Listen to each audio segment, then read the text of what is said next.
First thing I'm kind of going to start with, and that was actually one of the alarms that reminded me. Actually, I'll go with this in two ways.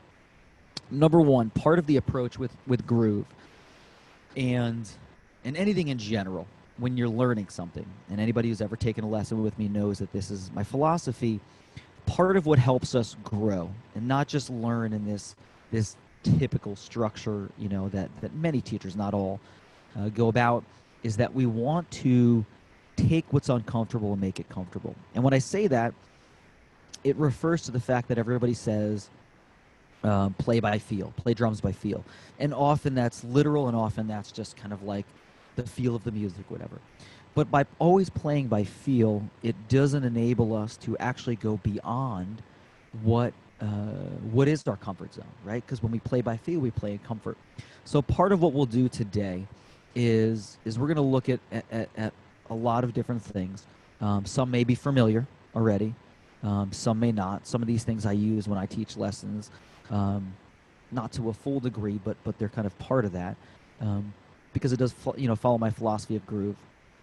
And some you're going to find it in different exercises, and we have like a block of 20 or 30 exercises.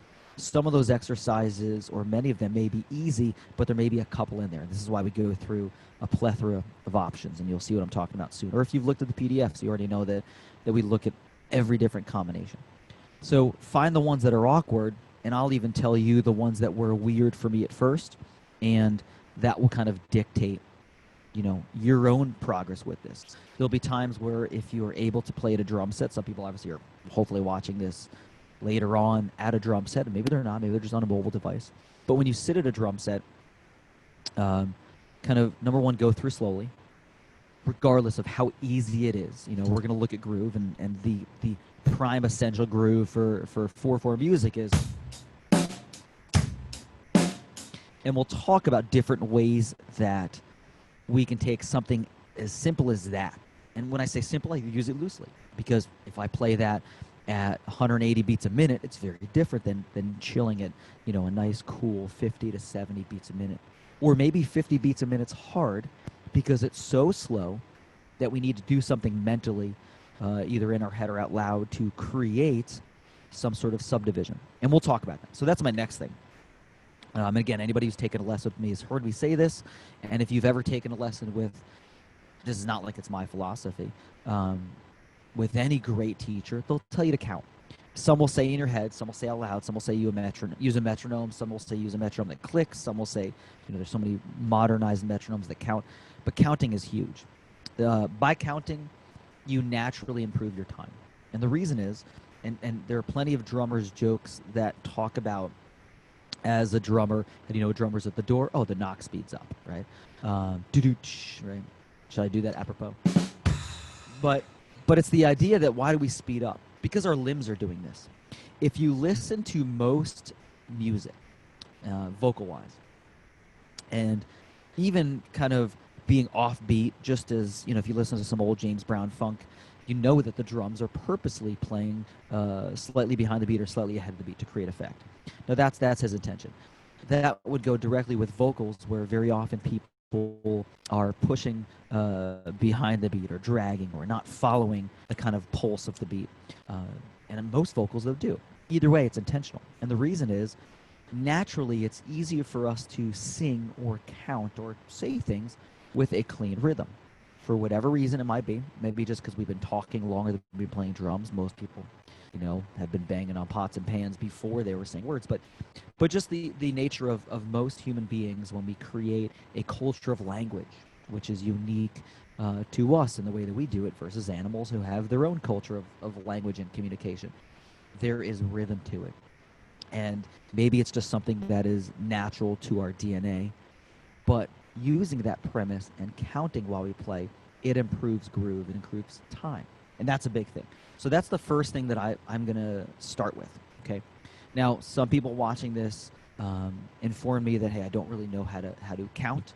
You know, musically, I don't read music. And I said that, well, we're going to touch upon that, because to look at content, instead of just learning by looking at somebody play, and then in turn learning a new language that helps you progress it, it's important to learn how to count now, Do you need it to play drums, right? That's the debate. That's a hot button debate, that and metronomes when it comes to drummers.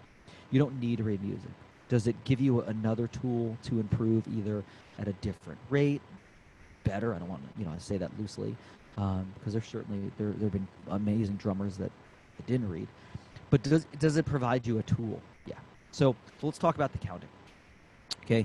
So what I just played is familiar with all drummers, or at least ones that would be taking this course, and it's your basic drum beat. It's you may have or may have not heard the phrase. It's 1 and 3 on the bass drum, 2 and 4 on the snare drum, and it's just 1, 2, 3, 4. Now I'm going to have you do this, and if you're not at a computer right now, if you're not at a computer, if you're not at a drum set right now, I urge you to just kind of stomp on the floor and tap on the desk or tap on your lap with your snare drum hand, and simply count 1, 2, 3, 4 at a nice moderate tempo. Okay? And I'll do that, and we'll kind of work along. And again, you don't need to be at a drum set, but this is a means. By the way, I just want to make sure that nobody had messaged me and said, let's see. I want to make, okay, here we go. Some people are messaging me trying to get in. I want to make sure I have this access. So I'm going to play that. I'm just going to play 1, 2, 3, 4. And while I do, I just want you to kind of follow along. Now, depending on where you are, I'm in Texas. The closer I've learned more about this as the COVID crisis kind of happened and musicians working with sessions. When you're doing live stuff like this, there would obviously be a delay. This is why I have everybody mute. So if you're not muted already, please mute yourself just for this, and I can always unmute people as we go. But just kind of tap that out, and count it out loud while you do it. 1, 2, 3, 4. And you can go at my same tempo. You can choose to go slower. But it's just the idea that we're simply counting 1, 2, 3, 4.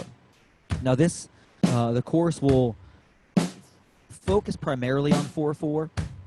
That doesn't mean we can't take that in a different direction. So you guys can certainly ask me all of the questions. We can dive into 7/8 and 5/8 and 15/16 and whatever you like.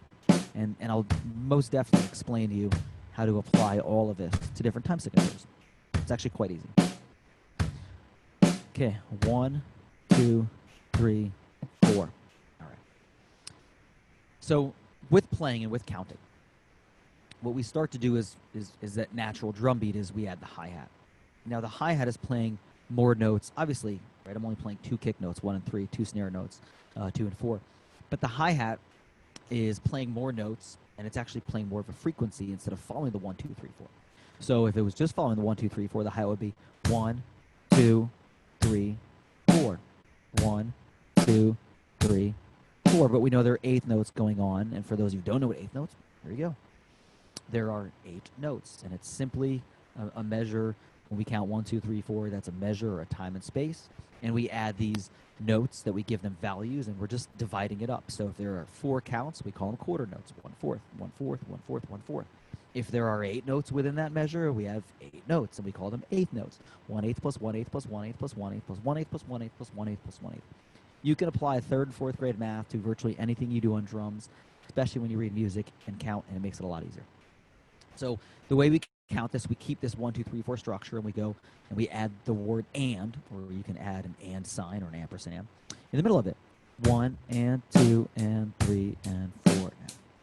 And what we're going to do today is we're going to work up to 16th notes, and we add places in between those, and we still have the 1, the 2, the 3, the 4, and we also have the and after each number, and then we add e's and uhs, and we count that. 1 E and 2 E and 3 E and 4 E and I would write that down if you didn't know how to do that already. If you are watching this video later, pause it and write that down. And the reason is we're going to use that to guide what we do as we play in this 4/4 time signature with 16 notes. We'll look at triplets and such later, but where we're at with that. And the premise then is that while we play this, okay, we are going to count everything that we do. So I'm going to pull up something that is just sticking. And if you already have the PDF, it's the very first PDF. But I'm going to pull that up on here, and I'm going to have it up on the screen. We'll do some window and window. And go. Okay, and this is the one. if you're just opening the file, the sheet is 00 Groove Builder, and this one looks at how to accent your sticking. And when I say accent your sticking, I'm referring to straight up practice pad or snare drum exercises. And this does pair up with bass drum. And again, this is stuff you can do anywhere. You can just stomp on the floor and play in your lap. I had a student a couple months ago who did not have a drum set yet, and he would hang out with his wife, and he would just kind of, sit and watch TV, and he'd quietly play on his lap, rights and lefts and paradiddles and different stuff, and tap on the floor. So what we got here is this stick builder exercise, and I just realized I want to make sure that the screen doesn't turn it off, which may happen, so I might have to adjust something on the device I'm using. But anyway, what we do, each measure is going to be repeated. Now, there are different ways that you can do this, and you can really do what suits you well. I certainly will tell you that a lot of what we'll do today is not only something you're going to work on, but as you master all of these different things, and I use the term master loosely, that you are going to use these essentially as warm-ups after you've gone through. And my recommendation is, by the way, a great way to warm up is going back to things that you've done, that you've spent time and invested on, because we spend so much time learning these things. There's a reason people tell you to start off and practice your rudiments and get loose before you go through whatever practice routine you have, regardless of how much time it is. If you got 60 seconds to warm up, blow through a measure of each. If you've got a lot of time, if you're going to practice for 6 hours, or you're getting ready to go in the studio and spend an 8-hour day with your band or whatever it's going to be, going through these simple things, and I'll show you why they're not always as simple as they look, are a great means of you getting loose and being solid on time. So number one, I wrote out, and you'll see with most of these, and these are all single strokes, and you can certainly use it for anything, but we'll start simple. So these are all single strokes, and single strokes rights and lefts. And as you go through this, you'll notice that there are accents, your little alligator greater than, less than symbols, in the first measure over the 1, 2, 3, 4. And in the second measure, it's over the E's for beats 1, 2, 3, and 4. And then it shifts to the and then the and then it goes to the 1 and the and. Now, if you're playing single strokes, those are all of the rights. The next measure is all of the lefts. And then it goes and it pulses, and we'll kind of scroll so we're getting closer to the top. This second to last line, that first measure is on the 2 and the 4. Okay. And then we switch to where it's at. We've got it on the and the and. And then the next measure is kind of playing the pulse at the beginning with syncopation, and then it's fully syncopated in the second half of that. And then the last measure just kind of goes back and forth on the E's and the U's and the 1s and the ands. And what this does is this goes back and brings you back to, and this is where we improve on our groove, and that rhymes. We're going back to our sticking practice. So I know, and again, I'm just going to reference Joe because Joe's got his camera on. This is a conversation that Joe and I had, and it's important for all drummers to realize this, and I'm proud of Joe for realizing this, that very often we learn things and then we forget things as quick as we learn them, because we move on so quickly, because we don't remind ourselves and refresh ourselves of the foundation, and the foundation creates everything.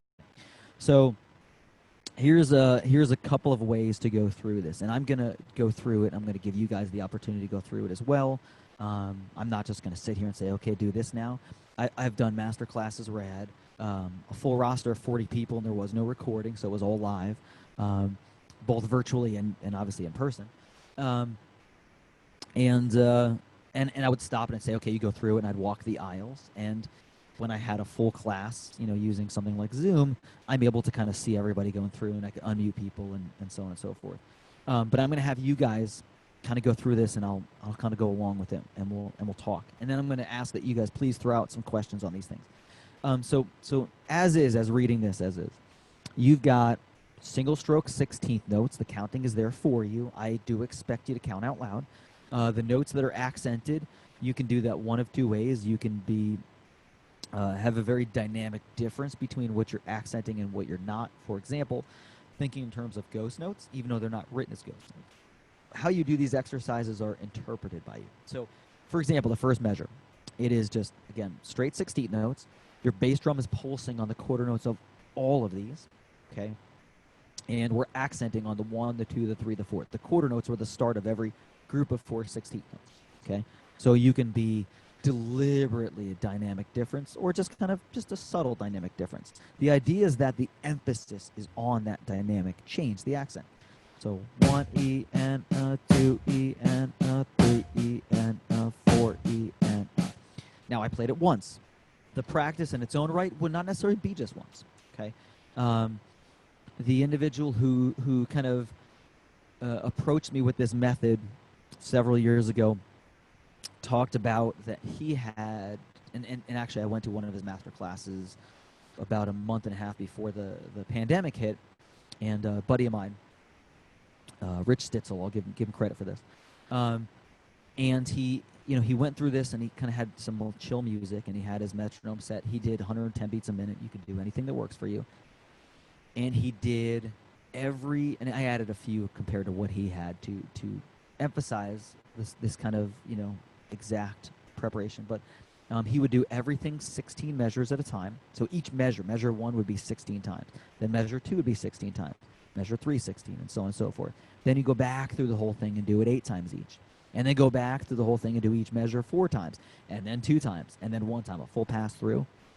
And then, and here why I want to introduce some other ideas, then he would shift the bass drum. And this is really cool. And I'm going to have you guys try this too. It is quite natural if you're a righty drummer, and if you're a left-handed drummer, and obviously this is all flipped, you're playing left, right, that it is, for whatever reason, unless playing 4 on the floor, it is not entirely comfortable for most drummers. Again, not all drummers. For most drummers to play with their bass drum lined up with their left hand. And you get sort of a flamming. Okay? Now my goal there is I'm intentionally making sure that that's locked in. If I'm not, you can kind of hear how they're slightly separated. Now when we start playing comfortable, and we're just like, and then you just add your bass drum in, without being deliberate. That's the big thing about how to get better at stuff. The more deliberate you are, then it becomes a lot more natural. So just kind of going to town and playing, so measure 1, and then shifting that bass drum to the E. It's easier, without us realizing it, for a flamming to happen, meaning that both notes don't line up simultaneously, but the flamming, just as we would do a flam like that kind of gets created. Why do we start with this when I'm talking about groove? Because playing in a manner that is particularly exact, and this is not saying exact like a metronome exact, but exactly where you want things to fall. If you're going to play an accent or a bass drum on the E, it needs to be on the E. It needs to be on the meant place. So if you're intentionally playing it slightly behind the E, so I'm going to play a quick drum groove. I'm just going to play the bass drum on the E. My right hand is going to play an ostinato instead of straight 8th notes. Is going to play 1 and a 2 and a 3 and a 4 and then 2 and 4 in the snare.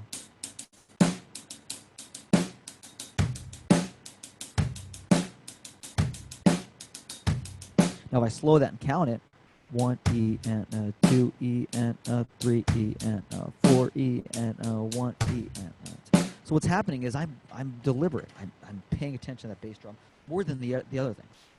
So that's kind of where this goes.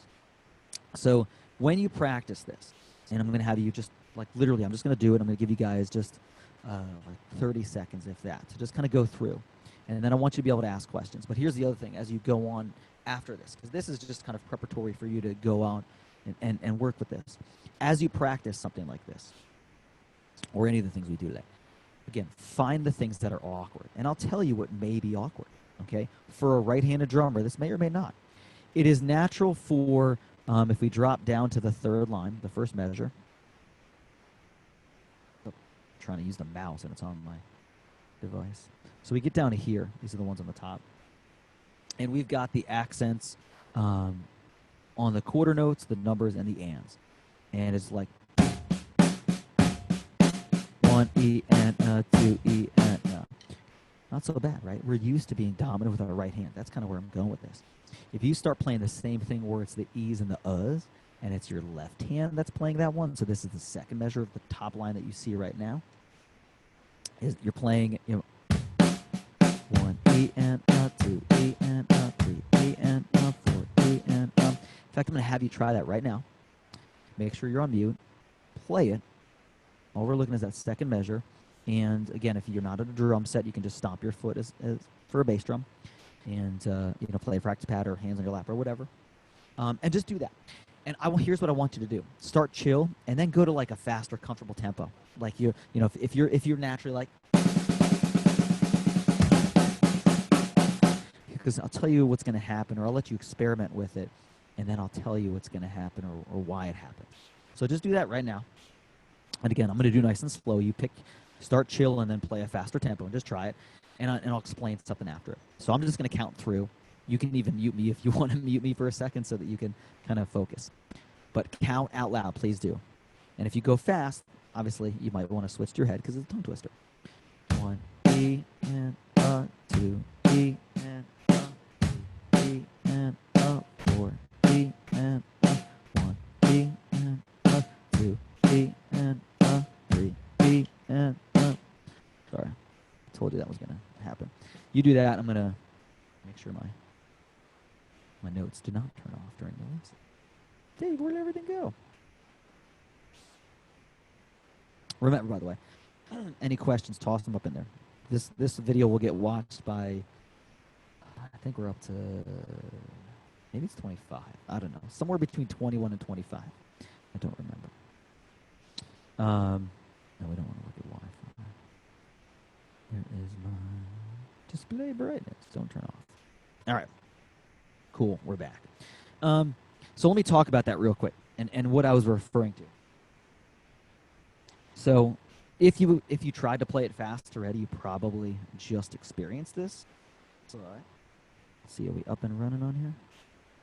Screen and screen, I can point to myself. It's pretty cool. So that line right there, oh, I got to go down so I don't cover up the accents. So the one right below my window. There we go.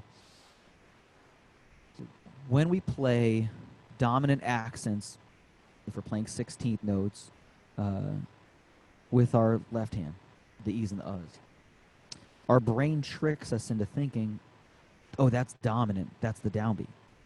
So when you do this, I had a couple metal drummers who signed up, so going in into the world of blast beats, the way we play that, or if you play kind of old school metal, I don't have a double pedal hooked up, but you're just kind of doing rights and lefts between the bell, the ride, and the snare, that becomes the dominant component. That's where you line up your bass drum with. But suddenly when we're doing this, your ears turn into your mental thinking and the left becomes lined up.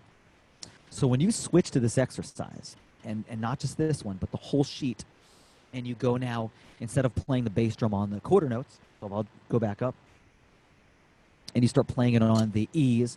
So instead of going 1 E and 2 E, you go on the E's, 1 E and 2 E and 1 E and 2 E and 3 E and 4 E and what happens is, number one, your left foot now lines up. I'm sorry, your right foot lines up with the left hand.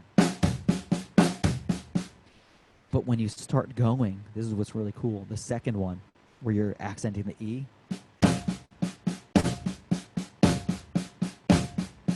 your natural brain tells you, oh, dun, dun, dun, dun, dun, dun, dun, dun, dun, and it lines up like that. And that could be an enemy when you're trying to figure this out, but it can be a great help when you are playing certain parts.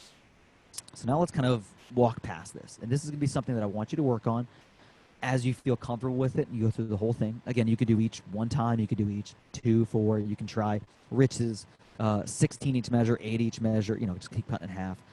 4, 2, 1, and then now do the whole thing, but your bass drum slides over. His only has 8 measures, so I added a little bit extra. His is 8 measures or 8 different measures.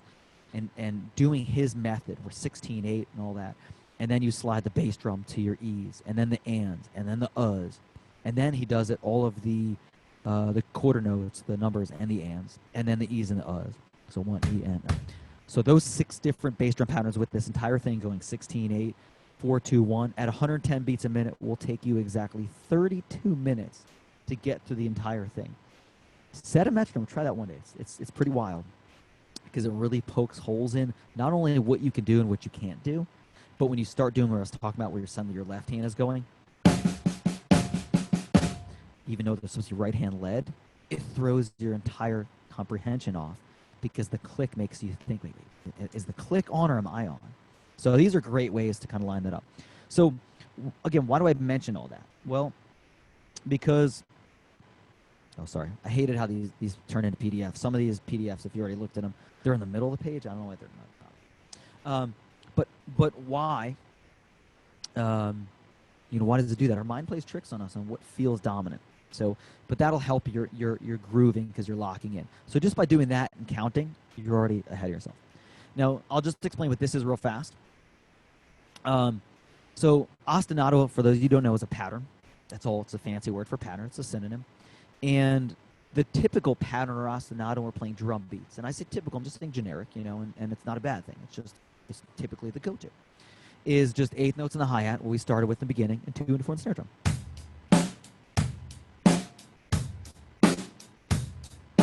1 and 2 and 3 and 4, right? And in a second, I'm going to show you what Rosetta Stone is. And I can't take full credit from that. It comes from multiple places. Gary Chester from the New Breed book. That's kind of his thing that he calls it. Todd Zuckerman calls it that. Chris Coleman calls it that. Rosetta Stone relates to the stone that we used in Egypt that help us figure out hieroglyphics, and this is the translation for groove patterns. But the ostinatos, this is a way for if going through everything, you're like, I got this all. Like, I can do all of the things you got there, Dave. Cool. Now change up the ostinatos. Now in these, the first one in here is a paradiddle. The second one, you're playing ghost notes on all of the E's and the U's, plus you're still accenting 2 and 4. And then we add an extra accent at the second measure, first line. Second line, first measure. Instead of playing on the 2, it plays on the E before the 2.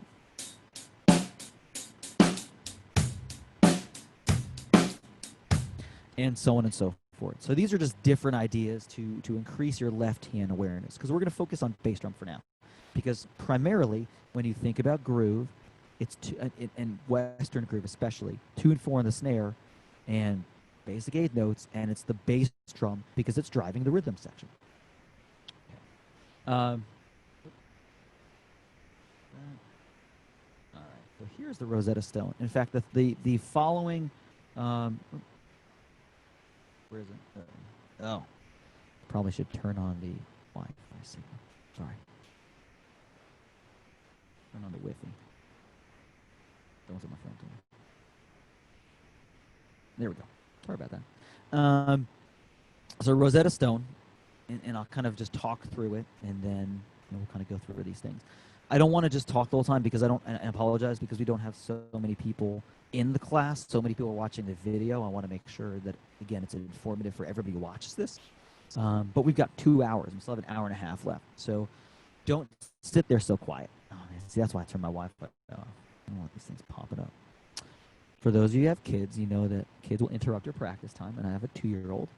And we got an hour and a half, a little less than that, to see if he comes running through the camera. It may happen. I apologize if it does.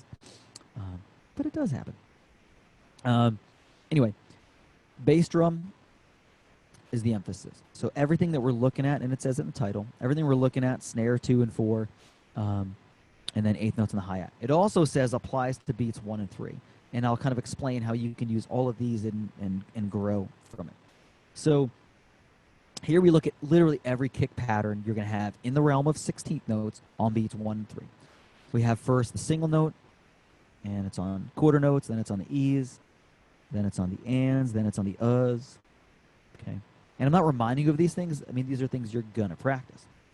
And then we've got 2-stroke or 2-note combinations with your right foot, and we've got it on the 1E, then it's the 1 and, then it's the 1 Then we slide it. We did all the combinations using 1, so now we're at the E and, the E which is, I guarantee you'll find, not with eighth notes on the hi-hat because it's easy to alternate, but you'll find when you start to change up what you're doing with your right hand, different ostinatos, where your hi-hat goes to like 1 or 1 or whatever else you're going to do, you'll start to see how that feels weird. Because sometimes the bass drum lines up with the hi-hats, sometimes it doesn't. So this is why we go through these. We're looking at literally every possible groove combination you can create and get better at it. So continuing on, we have then the and is the last one. Then we have 3-stroke combinations, the 1E and, 1E and obviously if you look at that, you can start to see the space, the rest where the bass drum's not playing on that 16th note shifts. And then of course the last one is just all 4 notes, 1E and. And you're literally, you're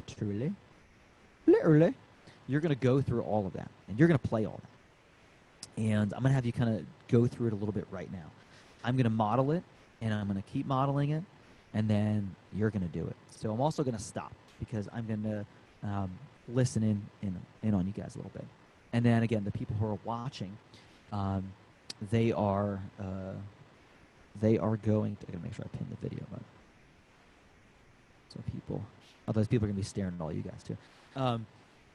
Who's this guy on the screen? He's not Dave. And you're going to practice that and kind of go over it. And again, if you're at a practice pad or whatever, your foot's on the floor, your right hand's doing your hi-hat. And if you're a lefty, you're flipping it. So your left foot's playing it, you're doing this. So the same stuff that I would do, you just kind of be in reverse. Actually, I do that and switch my left foot. But anyway, you're going to practice this. Now, this is going to be something you're going to practice. How do you get better at groove? Well, you learn all the grooves. So I'm going to play. I'm going to go through it real quick. And I'm going to count it. So it's not going to be terribly quick because I can't. Most people can't count and go, what are you going to do? You know, we'll be at reasonable tempos. But then I'll show you, and I'm not going to be able to scroll through. I can't do 2 things at once. Although I could probably turn it this way. There we go. Now I can see it all. And it disconnected. No, I didn't. I hit that. This is what happens when you have multiple things. I can show you an angle real quick, by the way. This is my lovely setup over here. Sometimes people are like, what's happening? Don't peel back the curtain. Don't let them know. It's not magic anymore. So playing it, again, 2 and 4 in the snare, 8 notes constant on the hi-hat, and we'll do this Rosetta Stone. So here we go. 1E and 2E and 3E and 4E and I should say I'm going to go through all of them once. I'm not going to play them repetitive. You will though. 1E and 2E and 3E and 4E and 1E and 2E and 3E and 4E and 1E and 2E and 3E and 4E and then you run out of breath. So sometimes I'll kind of skip to breathe. So. 1E and 2E and 3E and 4E and 1E and 2E and 3E and 4E and 1E and 2 and 3E and 4E and 1E and 2E and 3E and 4E and 1E and 2 and 3E and 4E and 1E and I think you guys get the idea. I don't need to go on and on. Right, I don't want to bore you too much. So you're going to do it, but you're going to do it like you're going to go through and you're going to find the ones. I guarantee you probably feel really good about number 1. And you can choose to do them all at the same tempo. You can choose the ones that are easier, faster tempo, and then when you get to the last one, you're like.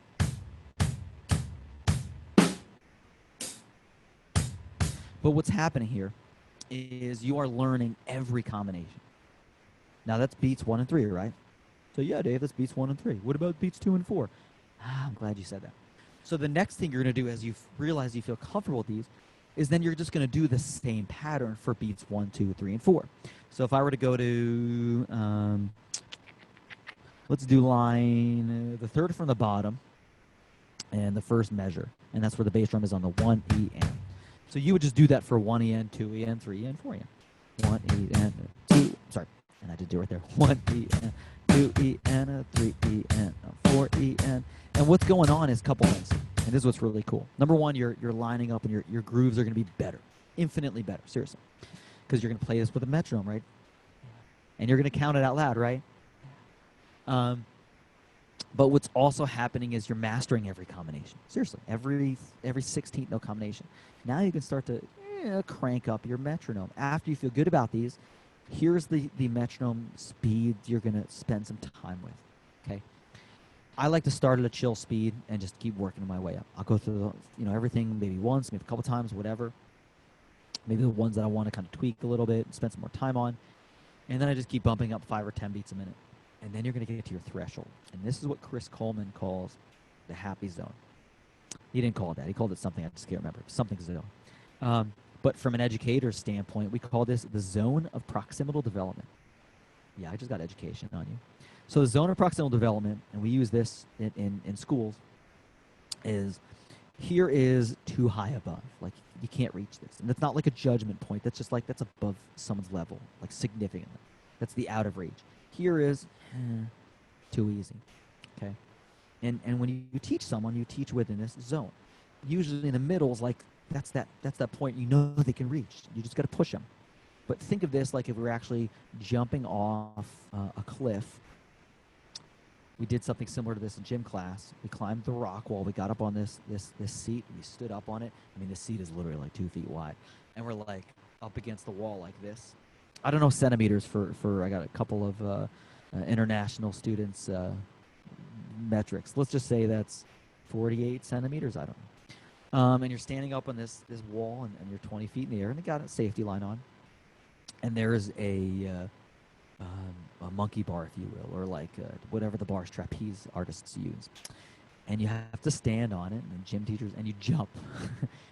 And it's scary the first time you do it. And everybody has to do it. And let me tell you, man, like, it's terrible. I've watched people stand up there for an hour. And, yeah. But you jump as a gym class, and if you miss it, you come right up against the wall. But you're on a safety line. You're okay. Zone of proximal development, that top one, is like, man, if you give it all you got, and you get up there and you try to, and like one of these days, like, I reached it. Now, plenty of people reach it. I got it my first try. I was into action sports, and I rollerbladed and did tricks and rollerblades. I was used to having weights on my feet, heavy rollerblades. So I had no weights, so I can just jump in my normal sneakers and reach it. And some people didn't get it eventually. Everybody got it by the end of the year. And that's your zone of your max point. And here's why I reference that. Because Chris Coleman talked about you want your tempo to be. This is when you're trying to like push yourself. You want your tempo to be just, and you guys all know this when you're learning a groove. It's like, it's almost going to fall apart. You're like, I'm close to being on the beat. It's like when you're trying to master playing paradiddles or single strokes or doubles as fast as you can. And you're like, where it starts getting sloppy, but it's like kind of holding together. That's where you should practice it. Not to 5 beats a minute faster or 2 beats a minute faster on the metronome, where it's a train wreck. And not even 5 beats a minute slower, where you can sit and lock in that for like a minute or two. And I use the 60-second rule, that if you can play something for 60 seconds the way it should be, you've mastered that, at least at that tempo. So I don't mean like this. You haven't mastered some crazy linear pattern if you're like,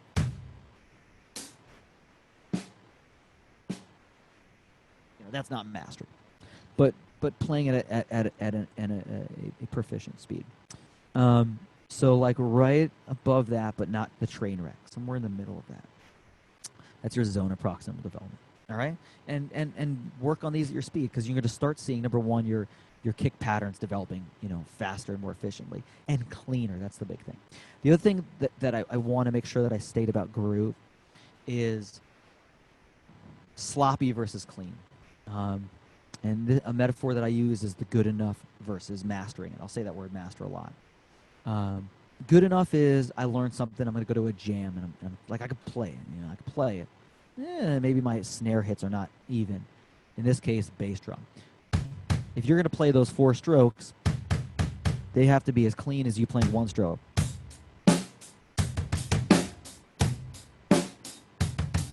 And you'll find that you're like, see, I'm leaning a little bit forward, especially because I got this microphone in my face.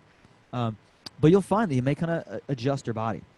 posture is really important. I'm not going to dig into a lot of the stuff that I've talked about with students in lessons, like the basics, but things to be aware of is how you position your body and how you approach this. But more than anything, if you want to be good at groove, you got to be clean. This should be solid. You shouldn't even move on from that until that sounds tasty.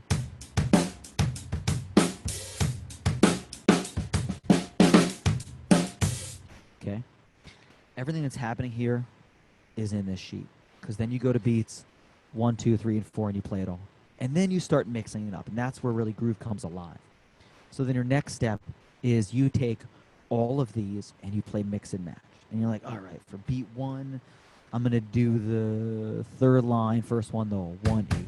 And I'm going to do that one for beat 4 also. So 1E and a 2E and a 3E and a 4E. And then you're like, all right, beat 2, I'm going to do bass drum just on the E right after that snare hit. So 1E and a 2E and a 3E and a 4E, right? And maybe you're like, oh, I'm going to skip beat 3. Okay.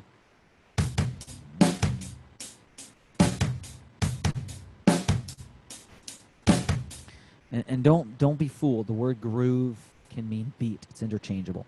Groove doesn't have to mean you're playing some funky James Brown stuff. And you can, though, right? And you would change up your kind of hand ostinato, what your left hand's doing. But James Brown, okay? But I'm being very poignant on what's happening on that. So that's really where that goes. And then if you look at the next one on the sheet, or the next sheet, so I can read this stuff. There we go. Ostinatos 2 and 3. It's the exact same thing. The only difference is now your ostinato is giving you more ideas. 1EN instead of 8 notes. So you do the whole thing with 8 notes. I'm sorry, with 2 16ths and an 8th note. Sorry.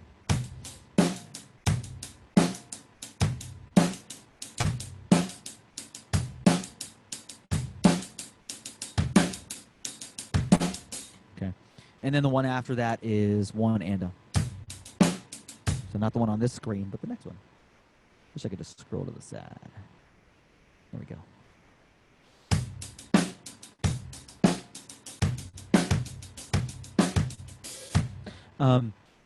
And all of this is going to take your groove to the next level. Just this alone, right? 2 and 4 on the snare, playing some different ostinatos.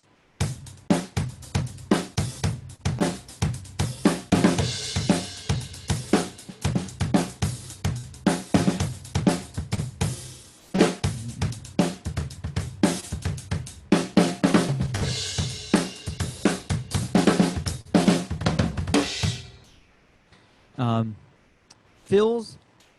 Let's talk about fills for a second before we kind of move forward. Fills are its own beast, but it's not. I'm going to make... I like to pull from drummers that have influenced me. So when you hear me, quote or reference people, 2 things can happen. Number 1, all right, Dave's got influences. We're like, oh, good, I'm going to leave this and go check them out. That's okay, right? No, but Benny Greb, who is like a groove king, and he is, I mean, like, if there's anybody who pushes counting while you play, it is Benny Greb, and doing things and utilizing and working with time management. And I say time management, I mean a metronome. Your groove and then going into a fill. A fill does not have to be tom related. It does not have to leave what you're playing in the groove. If you're playing a groove, I just moved this microphone closer, so I'm sorry I look a little clenched. So if I'm playing this, that could be a fill. Keep it tasty over here. When you're really trying to develop your groove ability, and this may be the only thing that you get out of this video, all these other things that I'm going to cover, you may be like, I know all this stuff. Come back and just worry about these things. In fact, I issue a challenge. Get rid of everything else. I can't because I got studio sessions, but I typically do keep, it's off frame right now, but there's another space in my studio that I still have a rug at, and I would keep a kick, a snare, and a hi-hat. And I would do my groove practice on that. There's no looking at other things, because, right, we tend to want to go to the fills. Like, okay, Dave, I'm not just going to play a drum beat for 16 measures and not at least hit a crash or hit a floor tom or Why not? Right? Okay. Here's another way to use all these. And then I'm gonna sit back, and I know I said I was gonna do it a little bit ago, but seriously, I'm gonna sit back and I want you to kind of mess with these.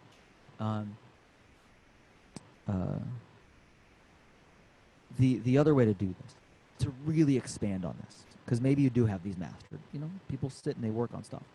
Your next thing is your right hand comes to either the ride cymbal or an X hat, or, you know, you're still married to the hat. Get it? X hat. No. And you're going to do all these things over here on the ride. And now your left foot's going to play quarter notes. And you're like, Dave, I can do that. How precise are you with a metronome, with playing syncopated stuff on the bass drum with that, right? Play something like this. 1 E and 2 E and 3 E and 4 E and play all eighth notes in the hi-hat. So it lines up at the beginning. 1 E and right? 2 E and I have a bunch of different stuff that I can't remember if I threw it in, but I can always send people more if they're interested in deeper stuff. But number one, play everything, but now play your right hand on the hi-hat. I'm sorry, the right hand on the ride cymbal, and your left hand still in the snare, but your left foot now gets incorporated. Start with quarter notes, then do eighth notes, then really challenge yourself. But keep in mind, on some of the stuff you may never use, right? These things I think you will, but like try playing it on the E's. So playing your drum groove.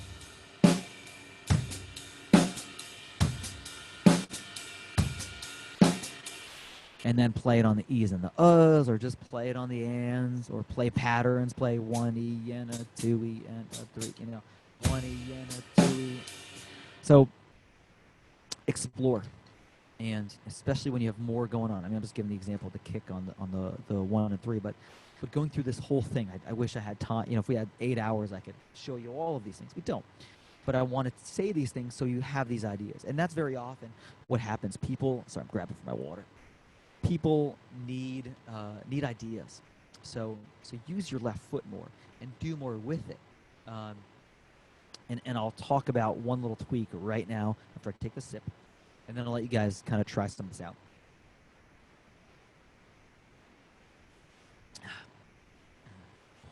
Hydrate. If you haven't hydrated yet, hydrate. If you need to take a bathroom break, there's no pause button. Just go take a bathroom break.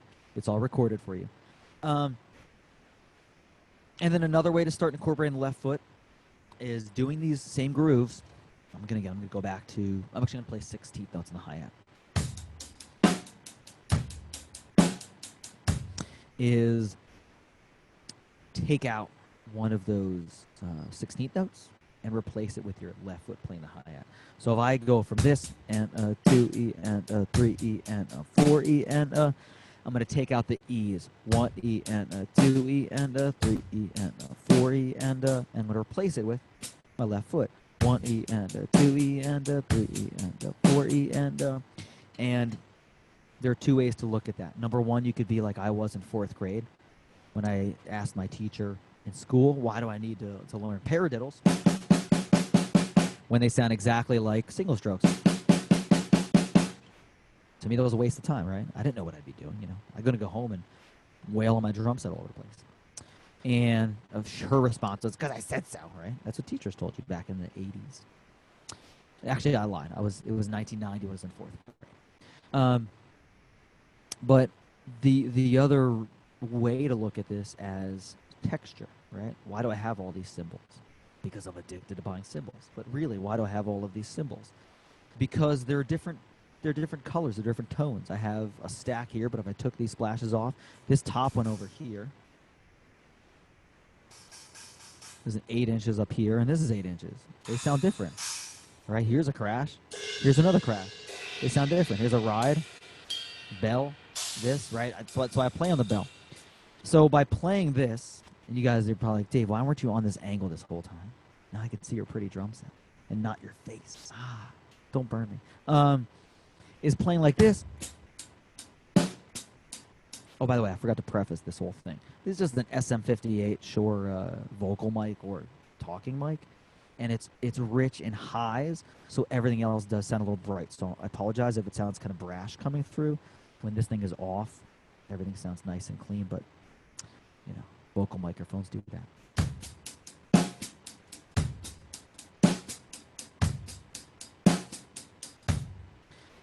It's another textural landscape, and you can choose where you want it. You can play it. But all these things, bigger picture, is your groovability in how you improve all of the different, sorry, I got to stretch, all of the different combinations that you can play. I had a lesson yesterday, and I'll kind of reference that as well. In that lesson, we were talking about this gentleman, my father's age, and he'll be watching this later, and he had been playing drums for, I think we said like 40 or 50 years, and he never learned how to read until my last master class that I held last month, and I did a master class on reading, and he said, I learned all these grooves and all these styles, and these different things, and we would listen. You'd emulate the drummers. That's what we did. But when you read music and see it in front of you, you realize, I can just tweak one little thing, and it's so different. So I'll kind of use this as a little itty-bitty segue into what we'll do next before we break for you to try this. So what I'm referring to is we were talking shuffles, and we were talking about playing triplets, which we're going to do after we do this. It's the next section. And playing not even like a Purdy shuffle, so you're no Rosanna Full in the Rain, although you could do that. But this is just a swinging triplet. 1, 2, 3, 1, 2, 3, 1, 2, 3, 1. Halftime.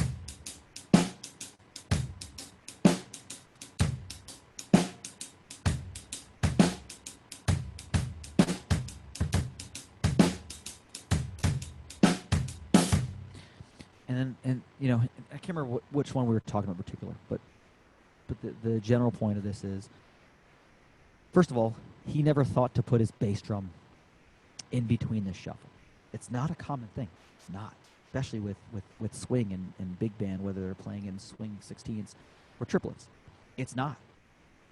And here you can notice what it does to the beat. So I'm going to play a syncopated, basic syncopated groove, halftime, just like I was doing, into the snare drum.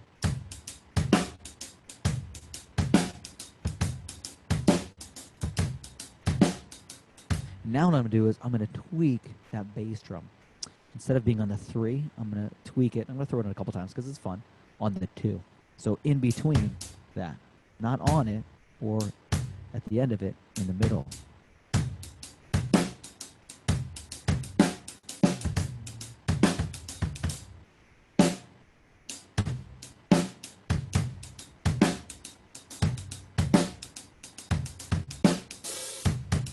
So here's the swing,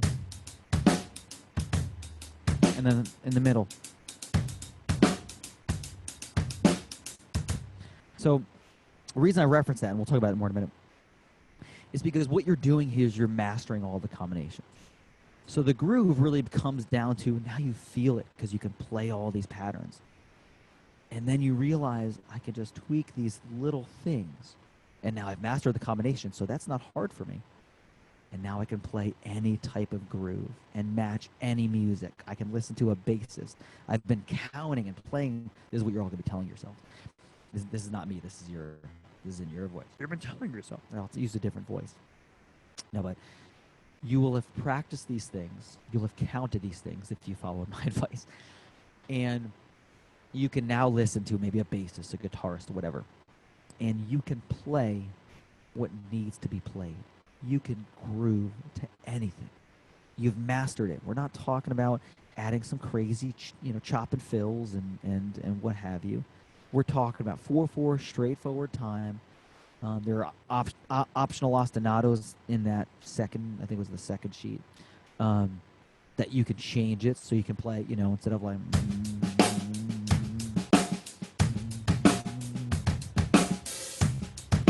Which is no different. All we did was we add the ghost note. So there's a constant evolution, right? There's not be like, by next week, you're not going to be like, dude, I'm a groove machine, I'm killing it. You might, I don't know. But but there's always more that you can add to it to improve and grow. So that's this part of the course. I'm going to stop for a moment. What I'm going to have you do is I'm going to put on screen. I'm going to have you just kind of go through some of these. So, and I'll go back to the first one. So I'm not changing the ostinato. This one's straight eighth notes on the. I'm not on the screen, but you can hear me. These are straight eighth notes, and I'll even turn this way so you can try this. But I'm just going to pause myself for a moment.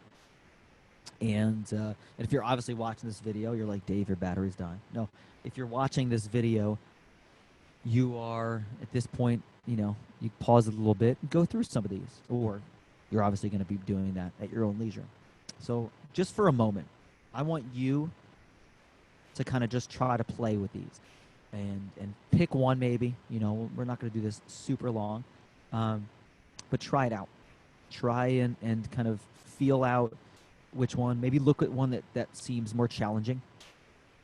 Maybe your single strokes are on point, but you need to fix up your grooving, with two-stroke combinations. Maybe your doubles on your right foot, or let's say you're a metal guy and you took a vacation for a month, a sabbatical to Australia to surf, and your legs are not what they were, and you need to touch up your double strokes. Well, then you're going to practice this. And another thing I'll add to this too, to really improve. I did work with a metal drummer 2.5 months ago. We did a couple lessons, and his goal was just, hey man, I need to clean up my right foot and my left foot. And I had him doing this with his right foot, and I had him doing this with his left foot. So he did it three ways. The first way was he did the whole thing with his right foot. The second way was he did the whole thing with his left foot on a bass drum. And then the third way was he did simultaneous strokes. Now, I don't have a double pedal, but simultaneous strokes are just playing at the same time. Some people have heard about my warm-ups that I do. Doing patterns and moving around the kit because this feels different than this, right? Maybe unless you have a really fat tune snare where it's lower than this, this is about medium-ish. You might have kind of a lot of slack because you want that fat thwomp. But down here, yeah, I can only do traditional grip, by the way, with my right hand. Down here, that's looser tension than it would be maybe on a rack tom, on a snare drum, or a hi-hat. So I do these simultaneous warm-ups. And simultaneous playing is a great way to improve your feet and your hands. So that was one of the things that he did. He was a metal guy, and he did the,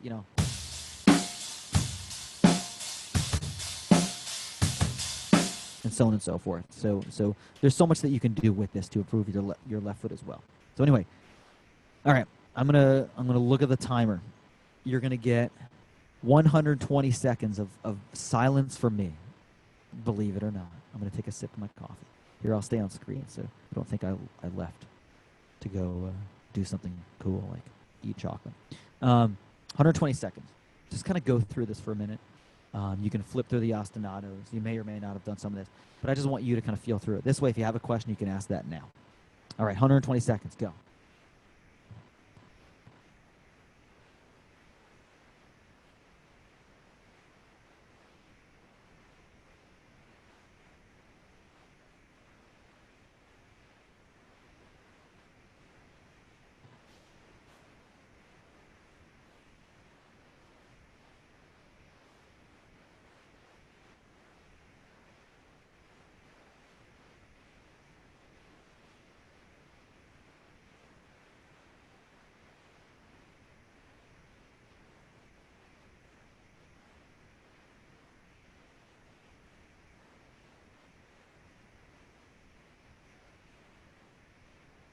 It's so hard to be quiet for 120 seconds.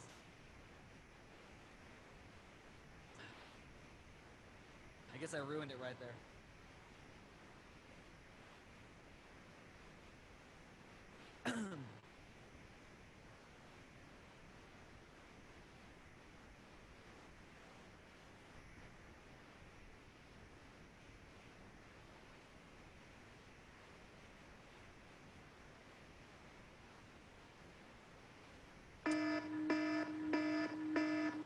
All right, that was my alarm. That was 75 seconds. So I'll get you a little bit more.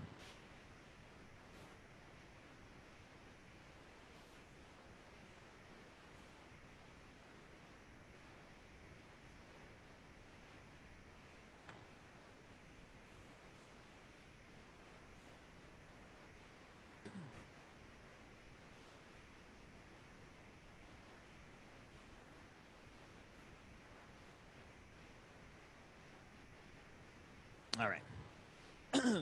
And again, of course, you guys can go back and whatnot. Before we go, I know there's only 2 of you in here right now, and then many people watching it later. Or not many, a couple handfuls. Do you have any questions before we move forward? You can just type in the chat. I know that one individual is opting to. She had just rolled out of bed, and I woke her up. So no cameras, no audio. But any questions, you can just type in the chat too if you don't want to say it out loud. Anything yet? No? Okay. All right. And again, the kind of flow with this, I know I'm not playing as much as kind of guiding. You know, I believe in coaching. You know, I give little demonstrations, but I think the coaching should be there. Here's why, by the way, I don't just play. I've been to a bunch of master classes. And 2 stand out to me. That's not true. 3 stand out to me. One of them was by Todd Zuckerman, and he used this kit and he used another kit, and he didn't. It was demonstration. Like, he wasn't there. He didn't start off with this crazy over the top solo. Like, people want to see him play. He played a little bit, but like, it wasn't just drawn out Todd show. You know, like, Todd is, if you've seen any of his stuff, he's super informative. There's another one I went to, Liberty DeVito, who for years was the drummer for Billy Joel. And I saw it, this is years ago too, and I saw it. I was back in New York. God, man, almost like 20 years ago. Getting old. Where's my hair? So I had hair back then, long hair. And Liberty was super informative. And he did more talking than any of the other master classes I'd been to. And I appreciated that because it was, to me, the equivalent of Thomas Lang did something on Drumeo, and he said, we're going to go through this fast. And it was the amount of information watching the Thomas Lang thing, which was just on Drumeo. Me, don't go to Drumeo. No. Liberty did the same thing. It was just like an immense amount of information in the period of time. And the third one, that wasn't the Thomas Lang wasn't the third I was referencing. I was just using that as another example. The third one that stood out to me, that person will remain nameless, very famous drummer, I thought was a waste of time, and here's why. Great drummer. I felt like there was, for anybody, not a lot to be gotten about it. I go to master classes to learn, and I just, I objectively view as an educator, and I want to see what they're doing. And if you want me to play more, just request it. But this guy, there was so much playing, there wasn't enough explanation. It was like, this is what you're going to do. And he did all these things. And he didn't talk his way through it. And that works for some people. But for most people, they need an explanation. They need clarification, especially in this case, if most people are going to be viewing this as a video, and you guys obviously have the opportunity to ask questions now, there needs to be guidance. So that's my feeling. So if I talk too much, you want me to play more, just request it.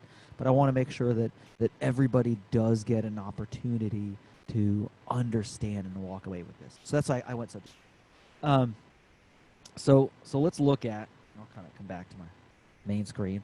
We're going to jump now into the second section. And I guess technically you can say it's the third section. There was the 00 PDF. But the first section was straightforward. And I am keeping a track of time. I've got to the left of me over here.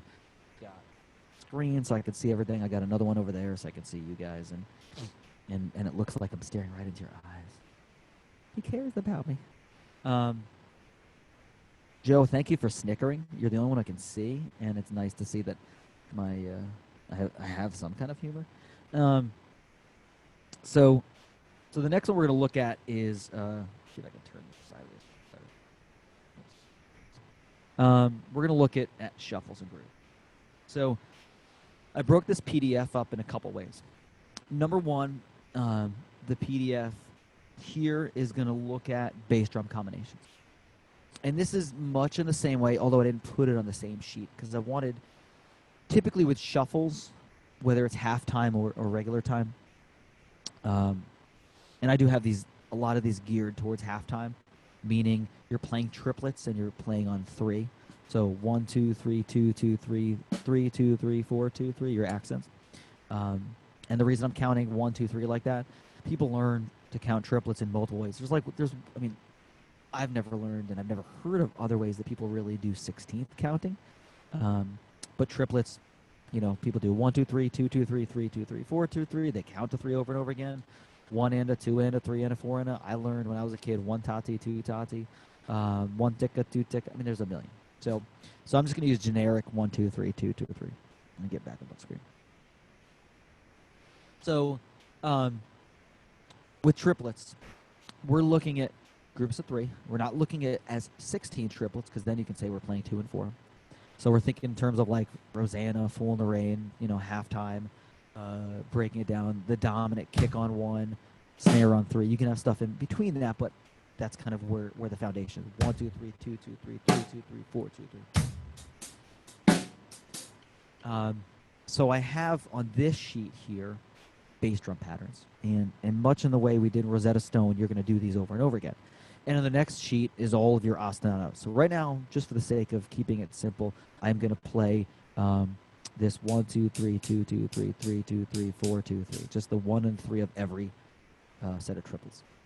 So you do the same thing as you did with the other one. Instead of me going, you know, doing this, same thing but with triplets. I'm not even going to play the snare yet.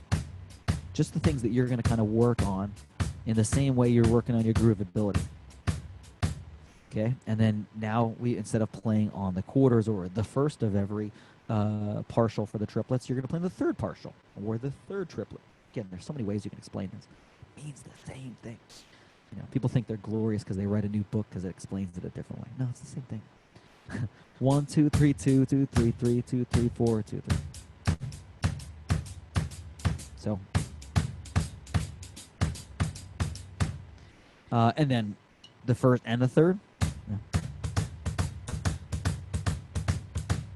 Here's what's really important about that, by the way. This is going to help you, just like the other one, making sure that if you're playing on the E or the or the N of quarter notes, 16 notes, or if you're playing these triplets on the first or the third partial, or both, and 2 things happen at once, they better be lined up, right? So if there's anything you can walk away from this course, it's maybe that just like, okay, I can play all this, but now I'm going to be able to be tighter, because my goal is like I'm listening to myself to not flam versus, you know, clean up that slop. So that's what's happening. And then again, there's some different patterns here. So it's 1, 2. I'm sorry, 1. No, sorry. 1, 1, 3, 2, 3. Okay. And you can choose again how to count this. You may have your method that you've already learned. If you've never learned it, I think the basic easy one is 1, 2, 3, 2, 2, 3, 3, 2, 3, 4, 2, 3. And so on and so forth. So you're going to go through all of these, and again, these are some foundational patterns. It's not every combination. You've got some more possibilities. So that's just your bass drum. And you can do this, by the way, of course, just like I said before. Your right hand can be on the right, and you can pulse quarter notes on your left foot. You can play the pattern. You could do. But, just to think about ways to amp this up a little bit if you need a little further. There we go. So now here are your hands. This is what you're going to do with your hands. Sorry about that. Hopefully, if you printed these all out, you're able to cut them and glue them on a new piece, so you have all of them on the same page instead of one tiny little section of an entire page. So here there are, looking at 4 different ways. I want to play this in the hi-hat, not the ride cymbal. Looking at 4 different ways that you can do this. One can be playing straight quarter notes. So the triplets are there, and what you'll do with the bass drum will be there, but you're going to play quarter notes. And this can often be equated with, in fact, the first and the second one would be halftime blues. Or if you're playing regular time, instead of playing the snare drum, and for you practicing this, you switch your snare drum instead of just on beat 3, you're playing it on 2 and 4. So beat one to beat, and you can kind of hum this or da, da, da, da, da. That's the other thing that Benny Greb did, is that he vocalized things. So you don't just always have to count, but do some kind of verbal, reminder, for yourself. So I had one kid just going, just grunting every time he had to play a bass note.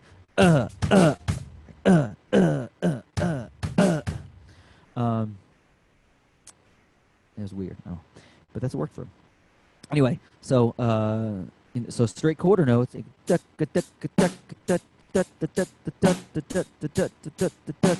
go to 2 and 4. Now to you, you're like, dude, this is just, yeah, it is that easy, right? And if you're playing blues, maybe you want, this to be that pulse, to be that quarter note pulse, and your right foot is doing all the work. If you're a ZZ Top fan, that's a groove that is common.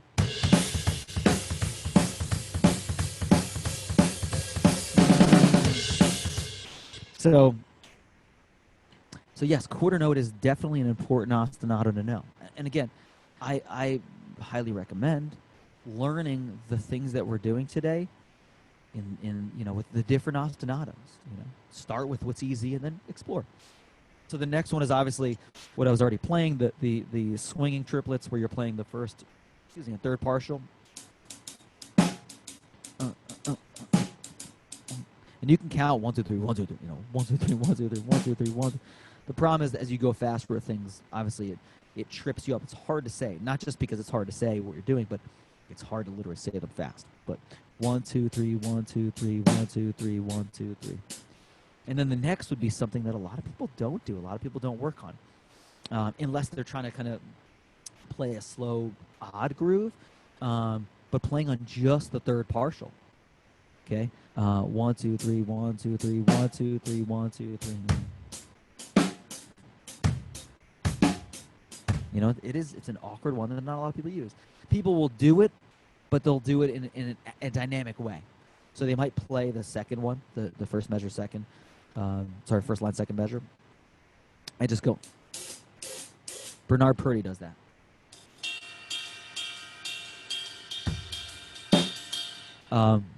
And he does it with his Purdy shuffle.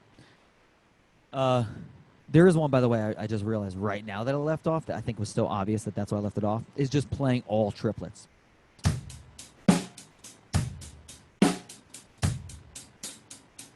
If we're doing halftime.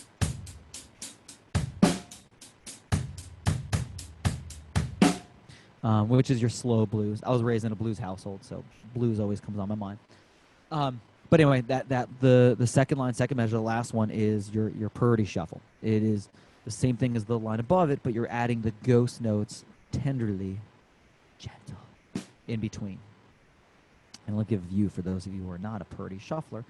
I did a cool video I posted on YouTube. I guess it was maybe it's not cool. I don't know. It's up to you. But I did a video on YouTube that talked about a great way to approach this. First, you want to master the 1 and the 3. 1, 2, 3, 2, 2, 3, 3, 2, 3, 4, 2, 3. And then you very dynamically, not worried yet, are going to place the 2, all the ghost notes in between here. Maybe you're just kind of doing it like this. You're still learning it. And then as you feel good about that, now dial it down so you have ghost notes. One of my students, who I work with every once in a while, is a prog metal drummer. And he is so mathematically, dynamically perfect with most music. And he struggled with the shuffle. And this is the approach we did. And then the next thing you do is you do what's called a left-handed flam tap. If you don't know what a flam tap is, it is a flam. So ordinarily, if we're a righty, we tend to just line up with the right hand. But you want to go left-handed. And if you're a lefty, you do this with your right hand. So it's the non-dominant hand. Play a flam. And then that higher stick in the flam will ghost the second note. So instead of playing it like this, you're going to play it on here, and it's going to be flam, ghost after. And that's how you place in and that's if you're new to beat 3. You would do that on beat 2 and 4 if you wanted a regular time shuffle. But playing it, here comes that flam tap. I'm like trying to do it. I'm watching the camera to make sure you guys can see it. Okay, that's it.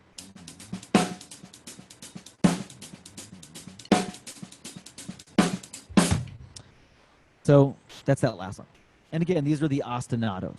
So you would combine. You would combine. Sorry, guys. How dare I? I teach school. Kids should be learning combined. You would use all of these bass drum patterns after you picked your ostinato, and you do it. So I'm just going to do the 1-3, 1-3. I'm not going to do the purdy. Sorry.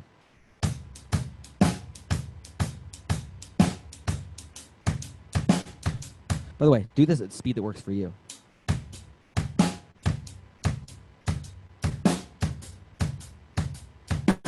I realize because I'm talking so much while I'm doing this.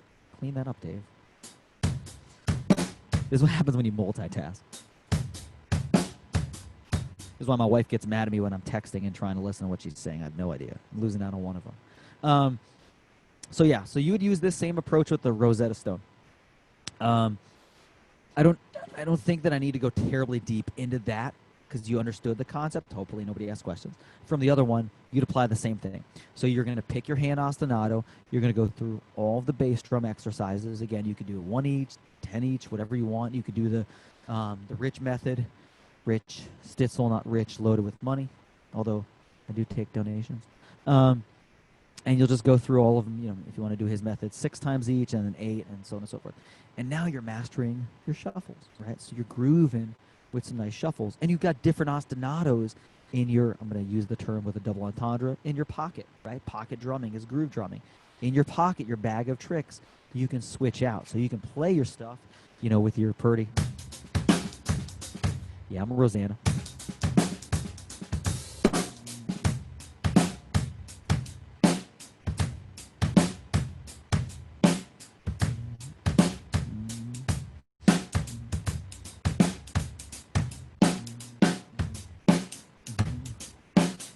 And you can kind of mix it all up.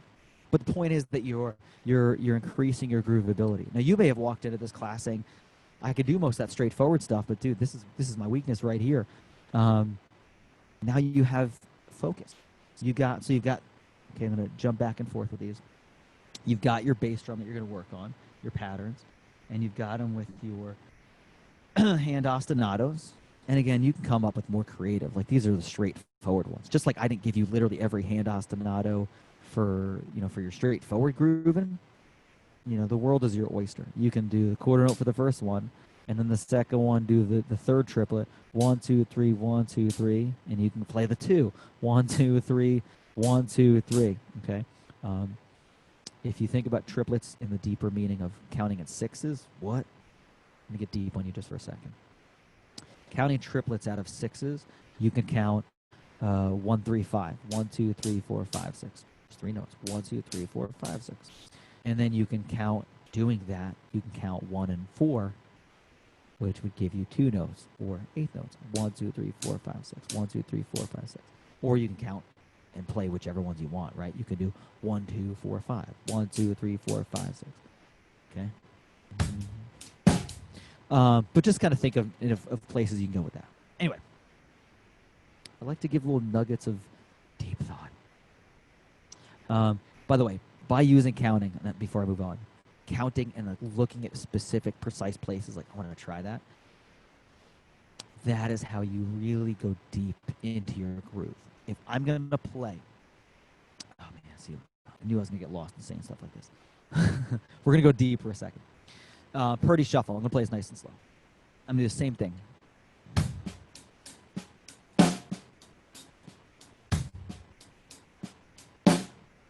Right at the beginning of that, or this whole thing, I told you that some of the weird things for people are playing dominant right foot with the non-dominant left hand together. And typically the only time it's comfortable, because our right hand is the guide, is the 4 on the floor. But if you start playing, remember I talked about the sticking exercise at the beginning, it either flams out or it throws off your whole feel. Okay? The other word of the day in the beginning. So if you can play this, though, and you can line up that bass drum on the 2 out of those 3 triplets, it lines up with a ghost note. It feels weird, but it sounds really cool. So, and switch it.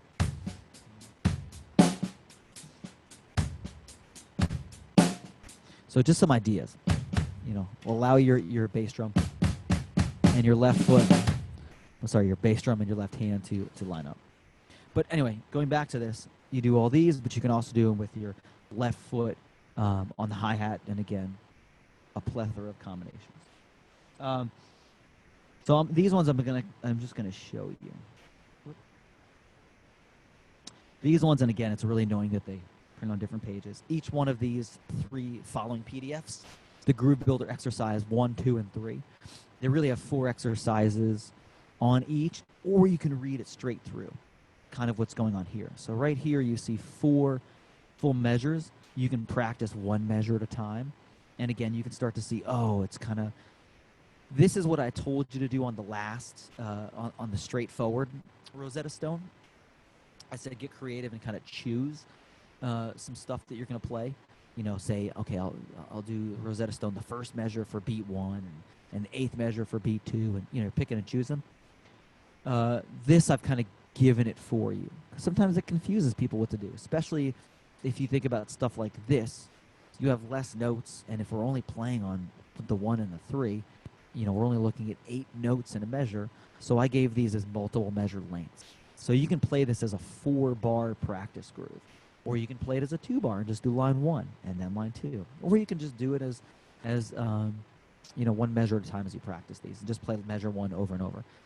It's up there for you, but I've got 3 different of these exercises, so even if you want to play them as a 4-bar thing, so 4-bar would mean, if you're not familiar, it just means you play all 4 measures before you repeat the whole thing. Okay, and you just go through the whole thing. Again, I don't want to go on and do. I wanted to give you just that brief, show you what I mean, but then I don't want to waste your time. If you want me to, again, ask questions. This is your masterclass. So those are all those, and we got 33 minutes left, to be precise. And the next thing, there's some explanation that goes to it, and then I'm gonna have you. Oh no, I can't go forward yet. I need to have you try these things. Okay. Here's what you're gonna do right now. Sorry, it's weird when I have most of the people that are gonna be watching the video after, versus here, and I'd pause and everybody would be making noise and doing it. So I'm actually going to click the hand ostinato. What I want you to do right now is choose one of these hand ostinatos for playing triplet grooves. And this is what you feel comfortable with first. Like, pick what you feel good about. Don't be like, oh, I'm taking on the Purdy. If you feel good about straight quarters and then letting your foot do the work, do that first one. Or if you feel good about playing the swinging triplets, because that allows you to let your bass drum always be lined up with a hi-hat piece, and that's easy for you, do that. So you choose which one you want. Either got quarters, swinging triplets, playing the third partial, or playing Purdy. Or all triplets, right? You can do 1, 2, 3, 2, 2, 3, 3, 2, 3, 4, 2, 3. You got whatever you want. Now, you're going to match it with your foot ostinatos, and you're going to practice these. So again, let's say you picked the swinging triplets. 1, 2, 3, 1. Or actually, no, let's say you picked all of them. 3, 2, 2, 3, 3, 2, 3, 4, 2, 3. You are going to play. You're going to pick one measure at a time, and then you go 1, 2, 3, 2, 2, 3, 3. Remember, your snare is either going to be, you can choose, on beat 3 or beats 2 and 4. Okay, I'm just going to play beat 3 because I love the halftime shuffle. I'm going to play all these 3 triplets, and you're just going to go through each one. I'm going to have you, though, just do the whole thing so you can see which one is easy and see which one, like, that's the one I got to work on. And then just do that for a minute. And we'll do this for, we'll do 90 seconds this time. So, again, you're just going to pick, you go pick your ostinato for your hand and then go through the whole thing. Find the weird one, and maybe you're like, oh, it's that second line, second measure. 1, 2, 3, 2, 2, 3, 3, 2, 3, 4, 2, 3. Sorry.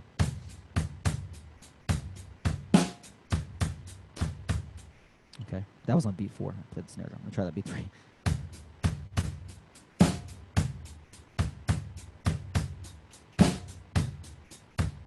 or whichever one it is for you. But try that out.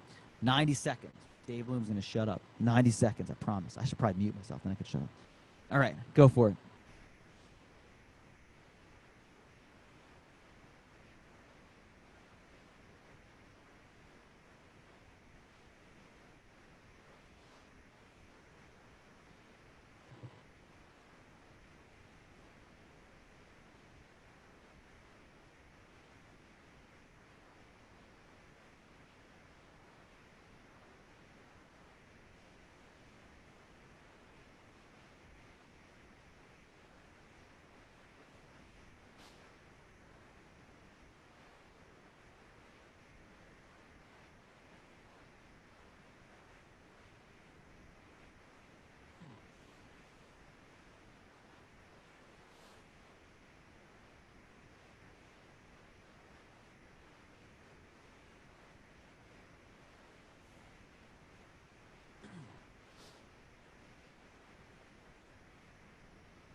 All right. Kept my word. It was 90 seconds. The reason, by the way, you didn't... Look, you can see the screen on the side. Could you see that the whole time? Hi. So we're going to get into which may be beyond some people. I wanted to include, not obviously all elements of groove. I mean, we'd be here for a week. We could do that. It would be actually pretty cool if we did a little camp in my studio, put some bunk beds in the corner. No, but I wanted to touch upon a few things with groove that ordinarily isn't thought of as groove, and it may be beyond people, right? People, drummers, everybody, right? We explore anything that looks cool. The worst thing in the world and the best thing in the world is YouTube and social media. And I'm talking from a musical standpoint. We're not going to talk about the craziness of the world. But from a musical standpoint, the greatest thing is what the internet is. As musicians, we have access to so much that we would never have had 20 years ago, you know, or we didn't foresee it. Now, I remember I was in like 8th grade.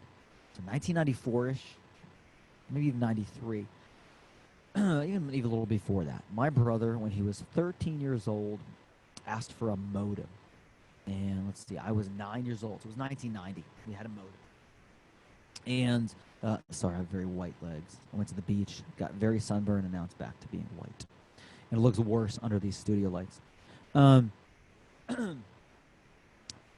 He disappeared. He's a ghost. So we got a modem, and I'll keep this brief. And we would go on what were called BBSs, bulletin board systems, and it was just like dialing up, literally, going through your modem, and it was way before even AOL and any of that stuff that came, 94, 95, and that's how you'd connect, and that's how you got information. And there were BBSs that were for musicians of sorts. My brother was a guitarist. He also played trombone in school. At that point, I started drumming in 89, so I was new to drumming. But I was also trying to sneak into my brother's room in 91, 92 to play his guitar. My dad played guitar too, but my dad was a lefty, or is a lefty, so I couldn't play it. And we connected, but there was nothing like YouTube to watch. Now you fast forward to the 2000s, you've got YouTube, you've got, you know, before Facebook in 2005, you had MySpace. Before that, you had Friendster. Before you had LiveJournal, and before LiveJournal, it was corny stuff. But there became this connection that musicians could connect and share content, and it's overwhelming now how much content there is. Everybody, I mean, my buddy Casey Cooper is a rock star from YouTube. and doing covers and doing cool videos and great informative, there we go, stuff. And there's so many. I remember Mike Johnston, who's massive now. I remember watching him years ago when it first kind of kicked out, that he was doing all that stuff, and so on. There's so much, and people just put videos, and it's flashy, and it forces us to want to learn a million different things, and I'm guilty of that. So let's kind of like reel it in and put purpose behind it. So what we're going to do with groove is unorthodox, per se, to groove. Now, we can still follow the Western world premise, and I'm saying Western world because depending on where you are, groove means or feels and sounds like a different thing. If we're playing, some samba or some salsa or some merengue, if I'm playing, something particular, you're playing that, you're not going, that's Western music. There's different things. Now, what's really cool about what I'm about to talk to you about, linear drumming or linear based, because there are a few approaches that we can take with that. Let me tell you something really quick about this microphone. All my students and all my live streams, I live streamed a ton during the COVID crisis, even though it's still a crisis. I kept saying I need a headset mic. And 2 weeks ago, somebody was selling one for like half the price of what it would cost me new, a good headset mic, and I stupidly did not get it. And I hate this microphone. I feel like Steven Tyler or Axl Rose right now, but it gets in the way and it's annoying. So I'm sorry that I'm like leaning and slouching and bad posture. What's cool about linear, and we're going to talk about patterns, is you're constructing what you play based on patterns. And when you do that, you can be dynamically selective. Now, when I'm playing an ostinato, I know that snare drum, the intention is to be on that 2 or the 4, or 2 and the 4, sorry. Or maybe it's the before the 4. I was playing kind of a James Brown kind of funk,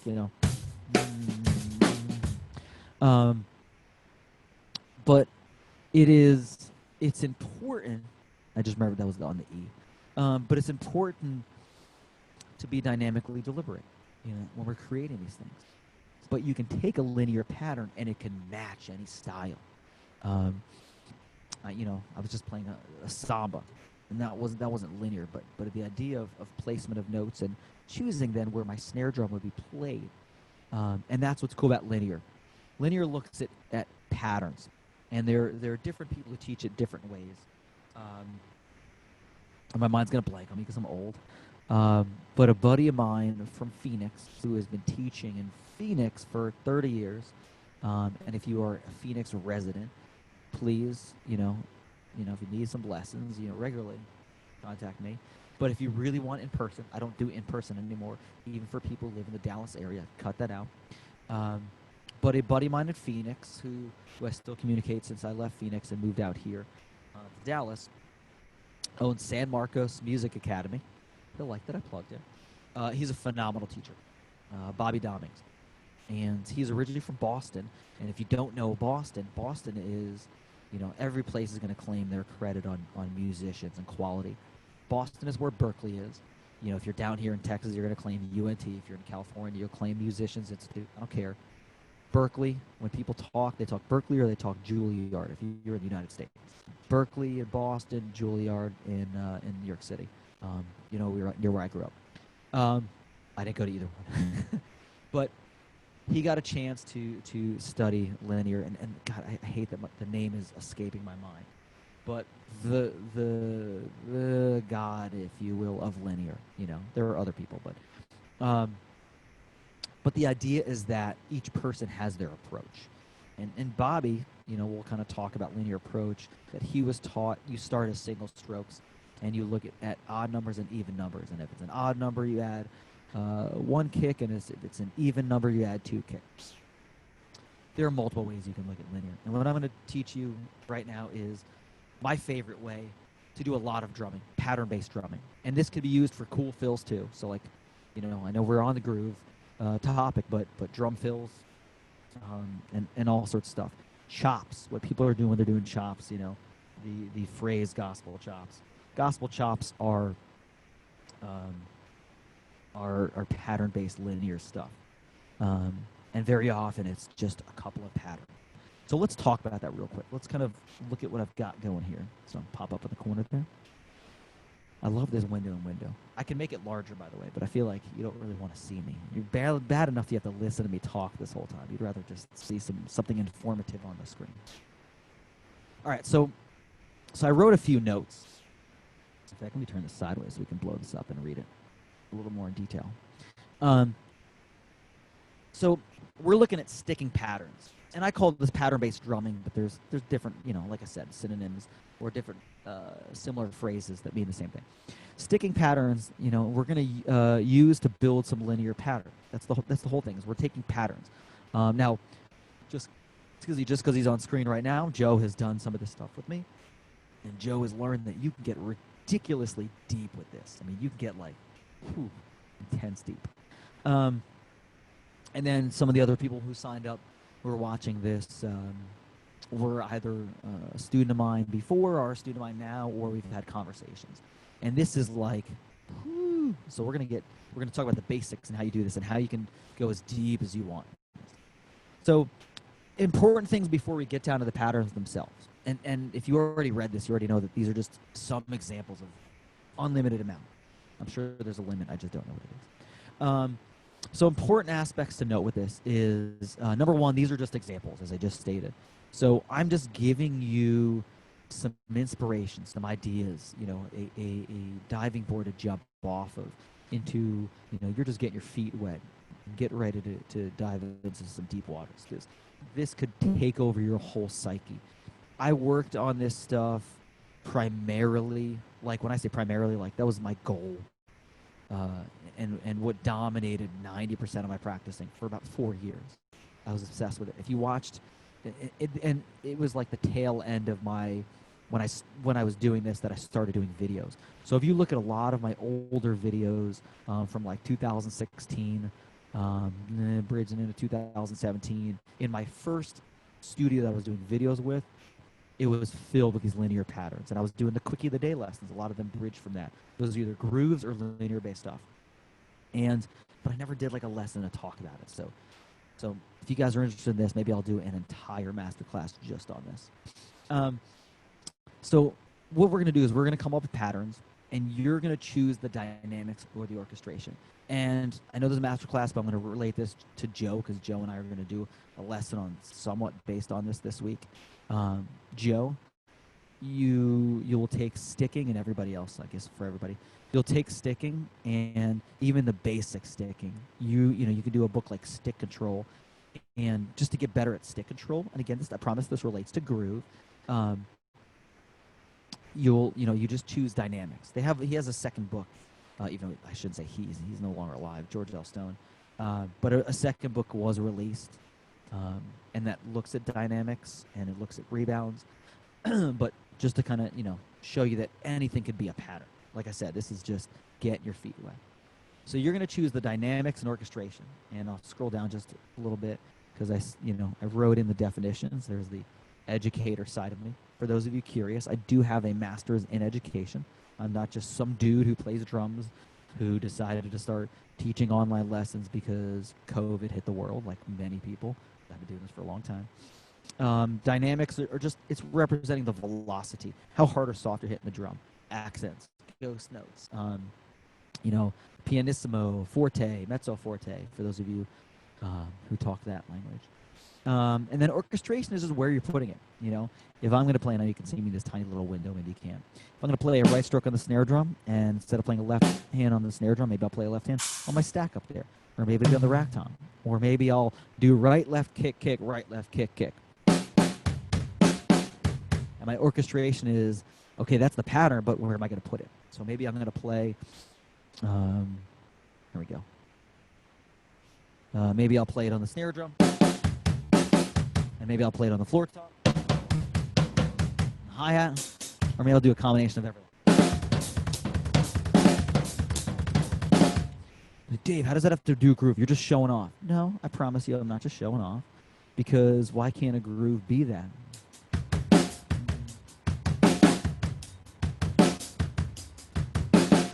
Remember, groove is relative. Groove is relative to the situation. Groove doesn't have to be, you know. And here for the couple of metalheads, like I said, that are going to be watching this video later because they registered and couldn't make it, dude, playing a blast beat is a groove. You're grooving. Just because it's not grooving to some James Brown and some dude who's wearing some like glitzy glamour pants can't dance to it doesn't mean it's not a groove. That blast beat is a groove. I can't play one, so I can't do it. I'll dance to it. I'm just kidding. So yeah, so groove is relative. Be fair. Oh, I hope I have time. I wanted to kind of mention odd time. I may or may not have time. Get it? Somebody please laugh. At home you're laughing. So after that, the third thing to remember is as you build these, you can always substitute things. Single strokes for something else, double strokes for something else. And my reference to that is, and this is super important, I have to talk about this real quick. I hate that people say paradiddle, say right, left, right, right, left, right, left, left. No. Stop that right now. Shame on you. No, paradiddles are single strokes and double strokes, not right, left, right, right, left, right, left, left. You limit yourself by using that language, okay? Seriously, language can be extremely limiting. Look at how the world is right now. It's all a matter of you know, language that is getting misinterpreted. Okay, paradiddle. Okay. Right, left, right, right, left, right, left, left. What about our hands and our feet? Okay, right, left, right, left, left. Why not substitute out? Right, left, right, right. No. Single, single, double. There you go. Single. So that's important. And that kind of goes with what I'm referencing in that you can absolutely take anything and make substitutions. Okay? So none of this is in stone. This is your world to explore and create. So again, like I just did, swap a bass drum stroke for a hand stroke. By the way, you just, pop back on screen. Me just saying that, I hope your world is if you thought that paradiddle had to be rights and lefts, I hope your entire world has changed. I hope you look at every rudiment differently now because every rudiment could be something new. Inverted paradiddle, flamadiddles, you know, why can't your flams be between your hands and your feet? Or why does it have to be on the drum? Why can't, or one drum? Why can't it be two different drums, you know? So just kind of keep that in mind. I hope your entire world, if that's the only thing you pick up today, I hope it changes every way you view rudiments. And then linear means one drum, one thing. I don't want to say drum, cymbal, anything. One stroke at a time, but you can still be linear based and just add something. For example, paradiddles. Get a different angle. Paradiddles. That's one of the ostinatos that I included in the Rosetta Stone stuff from the first section of this. Putting, you know, you can play this. You can swap that hand out for the kick. Or you can layer things up. And the reason I say that is we're gonna look at some patterns in a second. And what if you're playing patterns? What if you're playing paradiddle, which is two singles and a double? See, I use it the right way. Two singles and a double. And then an inverted paradiddle, the double's in the middle instead of at the end. So it starts with a single, double, and then single. There's a single, there's a doubles, single. So every double stroke in this is occurring on the high end. Okay. And then you kind of, you know, swap things out. So that's kind of what you can do with your patterns. And if you create this entire pattern with your hands and you want to play some bass drum notes in it to give it a little more definition, you can either layer it up or substitute and be full linear. So just kind of keep that in mind. So now let's look at this. So, and then again, I put an asterisk as an important note. Everything here shown is right hand led. But it doesn't have to be that. Again, you have the liberty to change this up. So it starts off with a paradiddle. Yes, I said right, left, right, right. And it can be inverted to left, right, left, left. You have an inverted paradiddle, the second one. And again, you can flip or invert that, where the doubles in the middle are right strokes and the singles on the outsides, the beginning and the end, are left, and so on and so forth. You kind of get the point. All of the R's can be L's. All of the L's can be R's. All of the I told you it's dying. all of the K's represent kick. That can be your left foot. For example, I put a social media groove on that I borrowed from another friend of mine, and it was paradiddle diddle, your single strokes, your double, and then an extra double, para, single. Isn't it funny, the para, your single, and the diddles are your doubles, paradiddle diddle. And then I played the seventh, I'm playing this as a group of 8, on the kick sometimes, and on the hi-hat other times. So this is interchangeable. I've never written letters to represent what it might be. Maybe I could just put an H as hi-hat, but I don't want to confuse people and think, oh, hit it with my hand. But you can do patterns and be interchangeable with that, and that's kind of where that swapping comes. Paradiddle diddle. Okay. Switch with the hi-hat. You know, and I can layer the bass drum at the beginning. So what's happening here is I'm playing a groove, and that's kind of where I'm going with this.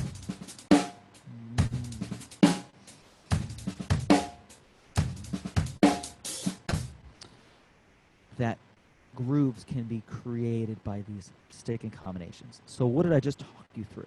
I said a paradiddle diddle, and then I said I can swap in after that a kick or my left foot on the hi-hat, and then I ended up throwing up I ended up throwing in a second right hand. And if you look at, I wish I had like a pointer on the screen over here. This is on my phone. I included, what happened? Oh, so happens, everything keeps leaning on stuff. I included it in here. So right, left, left. There's your paradiddle diddle. Kick in the right hand. And if I was playing 16th notes, that would take me through beats 1 and 2, 1 E into 2 E into. If I was playing 32nd notes, that would take me through the first group, you know, beat 1, or wherever, beat 2, wherever you want to put it, right? It could be on beat 3, beat 2, beat 4, whatever. But that one's in there. And again, that K for kick can also be your, you know, right an H or whatever. LF, left foot. I don't know. But I wanted to make sure that I included several patterns as a jump-off point for you to kind of explore this and create groove. Now, I'll reference Joe again since I can see Joe's face, and now all of you can as well. That when we did this, it wasn't groove per se. We were just kind of looking at combining and creating either fills or just creative ideas. So here's where the math part comes in. So this will be familiar to you, Joe. And to others it may or may not. It should be, though, because all of you learned essentially what I'm talking about to a degree, not musically, in 3rd or 4th grade. Now, really, you learned it earlier than that, but the best, if I equate music to anything when I teach people drums, it's 3rd and 4th grade math. If you've ever taken a lesson with me more than once, maybe even just the first time I mentioned it, but I talk about that because it's math. So if I'm creating, and now this applies to everything you're going to do, and this is where I can sneak in the odd time. If I want to play 32nd note drum groove, I need 32 spaces to fill up. And some of you are going to say, but Dave, I'll come back on that. I could also just use 29, but maybe some of those are 32nd notes. Maybe a couple of those are 16th notes. If I want to say, instead of 32 notes, I used 28. Maybe the very last note is an 8th note, and everything else is 32nd notes. It's combinations. It's math. So if I want to do a 32nd note groove, and I want to say, oh, I want 1/8 note in there, okay. Well, that 8th note is worth 4 of those 32nd notes, because 4 over 32 simplified is 1/8. There's your 4th grade math. Okay. But let's just keep it as simple and say, I just want to fill up an entire measure of 32nd notes. Okay. And you're like, I like that thing you just played, that 8-note combination. All right, cool. There's 8 notes. 32 minus 8. That's 1st grade math. Okay. And you're like, okay, well, what if I use that same 8 on beat 1 and beat 3? Okay, there's half at 16 notes. You got another 16. And then you're looking at this thing. You're like, all right, I want to do beat 2. I want to accent my left. None of these start with left. Don't worry, I told you. You can invert them. You're like, all right, I'll play a left-handed paradiddle. I mean, Dave, It's not left, right, left, left. It's two singles and a double. There you go. So you start to plug a bunch of these things together. Now, if you want to make it 16th note groove, you need 16 notes if you're going to fill in every space with a 16th note. So here's what I'm going to do. Oh, and also reference. Remember, these are just examples. This is like a disclaimer. These are just examples of what you can do. Take your rudiments, and this is what's cool. And this is part of conversations. Funny, this came up yesterday in my lesson, and this stems from me asking. And I said earlier, my band teacher in school who taught drum lessons to us, why do I need to learn the paradiddle? When I was a kid, not that teachers were bad. I had some amazing teachers, and I was very fortunate coming out of a place with great education. You know, not fortunate, they got a great education. You know, New York has always been a place for great education. I'm very thankful for that. But in the old days, now I sound old, some students who are younger say, you were born in the 1900s? Oh my God, that makes me feel old. But once upon a time, and almost all the people registered for this class have experienced this. You know, I have a few people that were born after 2000. Teacher, you said, why do I have to do this? And your teacher, your parents said, because I said so. And don't argue with that, right? Maybe if you were born in the 40s or the 50s, you argue with that and you got the paddle, right? Got smacked upside the head by a teacher. Thankfully, I don't do that, and I've never had that done to me. But no, because they just said you had to. And I want you to know why. So take your rudiments and utilize them now. They can be an ostinato for your hands while you play your Rosetta Stone bass drum patterns. They can be moved around as drum fills on the kit. They can be used in this realm. You can play different patterns that are not just your standard rudiments, but there's rudiments, by the way, called a cheese, and people come up with weird names because humans like to categorize things. But take any pattern that's cool. Take right, left, which is the first when I explored the world of chops. It's the first pattern that I came across, and it's so commonly used. Right, left, left. Take a groove and make a groove out of that. You know, you can play in odd time. You can play in my obsession this week was 15/16 time signature. So I'm just going to give like a super basic example using the number 5, and I went way deeper. And if you ever want to do that, let me know. Right, left. There's 5. I play that 3 times. I get 15. And I could simply do that and then move my right hand to the snare drum to accent it and play the second time. Right? That's it. That's a measure of it. But go deep. Explore. Have fun. Try things out. Notice that these patterns, this exploration, you're just adding up math. You know, basic stuff. You're like, okay, a 6-note pattern and a 7-note pattern. Okay, 6 plus 7 is 13. You want to do 16 notes? I need a 3-note pattern. And you're looking on the sheet. You're like, oh, okay, there's kick, right, left. Or orchestration, different places. Ooh, dynamics. Okay, I just want to make that snare accent. Right? So you can play your 6-note pattern. And I layered the kick underneath it. You can play a 7-note pattern. You can play, I don't know, something like right, left, right, left. And that 3 note at the end, right? So you know, explore. You know, remember, you got started with drumming because it was fun and it seemed cool, and you just made noise until the noise sounded cool and exciting and you liked it. Let that be your gateway. So the takeaway of everything today, not just the end there, but use this opportunity. Number 1, count out loud. Remember I said at the beginning, count out loud. Number 2, find the things that feel awkward and zero in on those and make those comfortable. Number 3, make sure you're deliberate about your timing now. Even if you want to be playing slightly behind the beat or slightly ahead or dead on with that metronome, be deliberate. If you're playing it on the 2E and your right hand is playing with your bass drum at the same time, or your left hand, pay attention to those and make them lock in. That's where your groove sounds good, because everything is tight and clean and deliberate. Okay.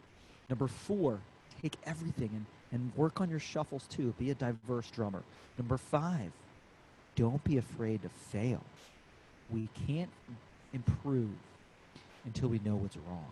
So look at yourself not in a harsh way. Be gentle. And just analyze yourself and say, I need to work on that. And then work on it. You can't fix problems if you're not willing to accept that there are problems. We can all improve and grow. And we can be better groove drummers and chop drummers and fill drummers and flashy and smile and do whatever. But you can't get it done until you realize that's what you need to work on. That's why I always say target on the awkward stuff that you're not good at. If every day you practice was easy and there was no struggle, was it really practice? Or are you just running through the run-of-the-mill day stuff? There should always be a challenge. Everything in your practice session, or at least every time you practice, should be hard. If it's easy, you're not really practicing. So find something that is weird. If you can play all of this, then include all the left-hand stuff. But I hope this was something that really helped you grow. And if you got questions, shoot me some questions. Thank you so much. Real quick, I want to thank my endorsers. I should have put logos up on the screen. Sabian Cymbals, Sledge Pad, which I don't have my Sledge Pad in here right now because I rushed to switch the bass drum. But Sledge Pad sound muffling for your bass drum. It's an RLX type material, and it gets rid of bad, awkward basketball-y ring without losing your fundamental pitch and your good tone of your wood. Drum dots, these little dots that I stick on here. I know there are a lot of options out there, but I found drum dots to be reliable. I think the sizes are perfect. You don't have to feel like it's a moon gel that it's leaving residue, or you have to cut it up. They're perfect sizes, and I use Aquarian drum heads, and the small drum dots fit just over the Aquarian. Oh, you can see it over here. And then I have a small one. It's just sitting on there. I don't know why. You don't have to stack them. It fits perfect, too. Honest Roast Coffee, which I already finished. And anybody who knows me or watches my videos knows I love coffee, so thank you, Honest Roast Coffee. I should have made a list. Alto Music. Go to altomusic.com or email dan@altomusic.com or drums@altomusic.com.